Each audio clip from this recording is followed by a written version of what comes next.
नमस्कार, मैं हूं अनूप शर्मा। ब्रज ई अखबार पर इस समय हम बातचीत कर रहे हैं उत्तर प्रदेश के कैबिनेट मंत्री चौधरी लक्ष्मी नारायण से। आज हनुमान जयंती का पर्व है। पूरे देश में बहुत ही हर्षोल्लास के साथ ये पर्व मनाया जा रहा है। मथुरा में श्री रामलीला सभा के कार्यक्रम में आपने शिरकत की है और यहाँ पर भगवान के दर्शन करने के बाद बहुत सारे कार्यक्रमों में भाग लिया है। सबसे पहले तो हनुमान जयंती की शुभकामनाएं। बहुत सारा उल्लास है, बहुत सारा उत्सव है, लेकिन अब की बार कुछ बदला सा हनुमान जयंती का पर्व दिख रहा है। इससे पहले हमने देखा कि लोग जो भक्त हैं, जो हनुमान जी के प्रति आस्था रखते हैं, वो मनाते थे। अब लग रहा है कि देश में राजनीतिक दलों में होड़ लग गई है कि हम भी हनुमान भक्त। हम तो ये चाहते हैं कि पूरा देश हनुमान जयंती मनावे, पूरा देश भगवान राम की पूजा करे, पूरा देश भगवान कृष्ण और राधा रानी की पूजा करे। हम तो ये चाहते ही हैं।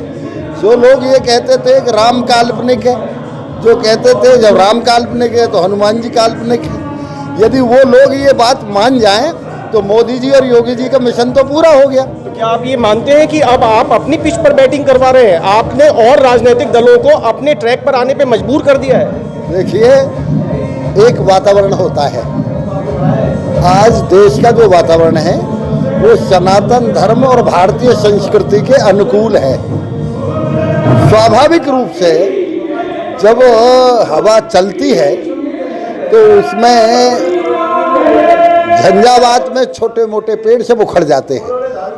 ये जो आलोचना करने वाले और विपक्ष के लोग थे, उन सब को मजबूरी में जब ये वातावरण पूरा देश का बन गया है, एक भगवान राम की वजह से हिंदुस्तान की पहचान है, भगवान कृष्ण की वजह से हिंदुस्तान की पहचान है, हनुमान जी की वजह से हिंदुस्तान की पहचान है। तो जिनकी वजह से हिंदुस्तान की पहचान है, हिंदुस्तान की वजह से हमारी पहचान है, तो फिर उनको मैं तो ये सौभाग्य समझता हूँ कि उनको आज इतनी अकल तो आई कम से कम, कि जिस बात को हमारे पूर्वज और हमारे शास्त्र कहते रहे, जिस बात को आदरणीय मोदी जी योगी जी कहते रहे, उस बात को उन्होंने स्वीकार करना शुरू किया है। इसके लिए तो मैं उन्हें धन्यवाद देता हूँ। अच्छा, लोग कह रहे हैं और खासतौर से भाजपा के लोग कह रहे हैं, आपकी पार्टी के लोग कह रहे हैं कि अब राजनीतिक दलों को हिंदुओं के वोट का महत्व समझ में आ गया।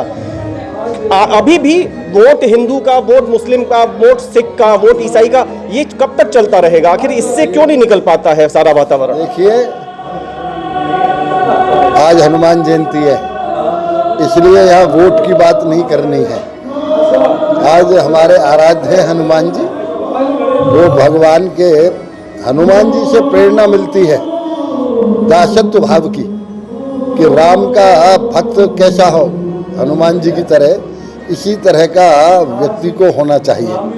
तो आज इस तरह की राजनीतिक कोई बातें मैं समझता हूँ ना, हम वोट के लिए, ये आस्था का सवाल है, ये आस्था का है, इससे वोट का कोई संबंध नहीं। राजस्थान के करौली में हिंसा हुई, मध्य प्रदेश के खरगोन व अन्य स्थानों पर हिंसा हुई, गुजरात में हुई, पश्चिम बंगाल में हुई। वहीं पर अभी एक वर्ग ये कह रहा है कि इस हिंसा के पीछे वो आयोजन जिम्मेदार थे, उकसाया गया। मस्जिदों के सामने कुछ गलत अलग किस्म के उकसाने वाले गीत गाए गए, प्रदर्शन हुए, झंडे लहराए गए, नारे लगाए गए। किस तरीके से देखते हैं इस सबको? अरे, झंडा तो भगवा पूरी दुनिया में लहरना ही है, हिंदुस्तान में पूरी में लहर रहा है। यदि किसी को झंडे से इतनी नफरत है तो उसे विदेश का पासपोर्ट बनवा लेना चाहिए। बहुत बहुत शुक्रिया हमसे बातचीत के लिए। तो इस प्रकार हमारे साथ रहे कैबिनेट मंत्री चौधरी लक्ष्मी नारायण। हनुमान जयंती पर राजनीतिक सवालों से बचते हुए उन्होंने यही कहा कि इस समय पूरे देश में और विश्व में भगवा लहरा रहा है। कैमरामैन सुनील शुक्ला के साथ अनूप शर्मा।